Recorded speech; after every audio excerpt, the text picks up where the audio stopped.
So in the 1990s and early 2000s, when a young adult moved out of the home, got a job, started a career, maybe got married, the first question that they get asked by their parents, by their in-laws, any other older adults who are interested in their welfare is, so, when are you going to buy a home? And it's not surprising that they were asked this question because the single-family home is very, very important in the mythology of the American middle class by this point, and it's important for a lot of good reasons. I mean, first of all, you get a tremendous tax exemption, tremendous tax break, so it represents a government investment in the single-family home. The government has also created all sorts of entities, which Lewis has talked about, to help families buy homes, to help them secure mortgages, and that means it's their one point of access to the massive leverage that is now available from the burgeoning capital markets of the late 20th century. And so for investors, this was a way in which to capture the safety of the house for all the ordinary Americans for their own investments. And so after the collapse of the dot-com boom, dot-com bubble, we see a movement of capital into mortgages, especially the mortgage-backed security, these bonds that fund houses. And so what happens is there's this massive demand by investors for mortgage-backed securities. And so naturally, the real estate industry revs up and creates new opportunities for individuals to borrow. And so that the money can then be, those mortgages could then be sold off into the markets. That's where the money is being made. And so we see over the 2000s this tremendous explosion in the amount of capital surging into the American mortgage market, not just from the US, but from around the world. And in this process, the credit quality of the people who are being lent money to begins to fall. Because, of course, this completely coincides with the further erosion of the American household income. Now, it looks like an economy-wide boom from the sort of 30,000-foot view of the American economy in the middle of the decade between 2000 and 2010. Economic growth rates look pretty good. The stock market is doing well, in part because these giant Wall Street firms like Goldman Sachs and Lehman Brothers are selling so many of these mortgage-backed securities. And employment is rising, especially in areas that are associated with the housing boom, whether we're talking about construction or the massive industry that erupts around the country to convince people to get more mortgages, to get them qualified for mortgages, and so on and so forth. So it looks like a boom, but in fact, what we see is that household income for the middle and working classes is not actually increasing in real terms. The only thing that's growing is the prices of houses. And so people are able to borrow against their houses and use that money either to meet current expenses or, as people who thought they were very clever did, speculate in buying new houses. And so around 2005, 2006, we see a real eruption in the amount of speculative housing. And yet, soon enough, after that eruption really reaches full tide, house prices start to creep downward, especially in some of the markets that are newest and most speculative. Essentially what's happening is the housing economy is running out of buyers, and that in turn starts to put pressure on the value of all of these mortgage-backed securities and on the investments that financial firms and others have made in the expansion of the national housing market. And this is a classic bubble. And what happens is that, unlike in most of American history, in which prices in New York are different than the prices in Texas, because this is a national market and the connections are in finance, things begin to fall apart everywhere all at once. And so what you see is this total unraveling of the mortgage markets, which then leads to a collapse in the stock market. In 2007, one of the Wall Street giants, Bear Stearns, goes under, but what is created by the intervention of the federal government is a sort of soft landing for investors. And there's a lot of criticism about the way that the other financial firms and the investors in Bear Stearns really make out quite well, despite the fact that Bear Stearns itself has engaged in all kinds of questionable practices and unwise investments. So it's widely known, or certainly widely suspected, that if another financial giant starts to go under, the federal government is not going to bail it out this time. And so we see this neoliberal austerity coming home to roost. So this belief in markets, this belief in the failure of private firms in the advance of capitalism, begins to will strike at the heart of capitalism itself, on Wall Street.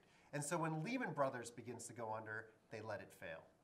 And in that week that follows the failure of Lehman Brothers in September 2008, what you see all of a sudden is that all of the true believers, or the people who said they're true believers, start to recalculate their beliefs. And all of a sudden, as market after market starts to collapse, domino after domino starts to fall, you see them saying, wait a minute, there's a role for the government after all. Come bail us out. Presidential candidates, government officials, Federal Reserve officials are racing all over the place trying to stop the contagion in the markets.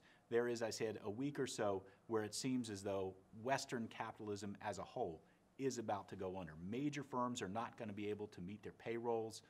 People are going to lose their life savings. And soon enough, we're going to see that spreading from Wall Street throughout the entire economy. The question is, will the government be able to contain it? And will policies change in the wake of this financial collapse? And in the aftermath of the crisis, there begins to be a questioning of beliefs that had been seen as pure truths, religious truths, for almost 40 years. The question of these neoliberal assumptions, both by business people and those outside of business, those critical. This is where the Occupy movement comes from. It comes out of a new critique that is now finding broad resonance in American society. As those house prices fall, as those 401ks fall, it's no longer that these large financial crises are limited to the affluent, but are actually cutting into everything that ordinary Americans had had. They had not been paid for a generation, but they had been had this asset in their house rise. And so when those assets fall, so too does the belief in the American dream. And so these new kinds of critical movements like Occupy, in some sense, were not particularly successful because they focused on the financial industry rather than the real industry of goods and services. And so you can see it in the protests, that when they occupy in New York City, Zuccotti Park, which is actually not where finance actually occurs. Finance occurs on Wall Street. So no one really cares. They let them occupy, they let them protest, whatever. But when people begin to go for the container ports, those places where the commodities move from China to America, where all the profit is realized in the new globalization, that's when the billy clubs come out. And the ports are protected because the ports are the choke points in the fragile network of the capitalist economy at a global level. And at the level of the government and the ways in which citizens understand the government, what we see is a long period of uncertainty, of questioning, and of some people trying to reassert that the old truths are still true.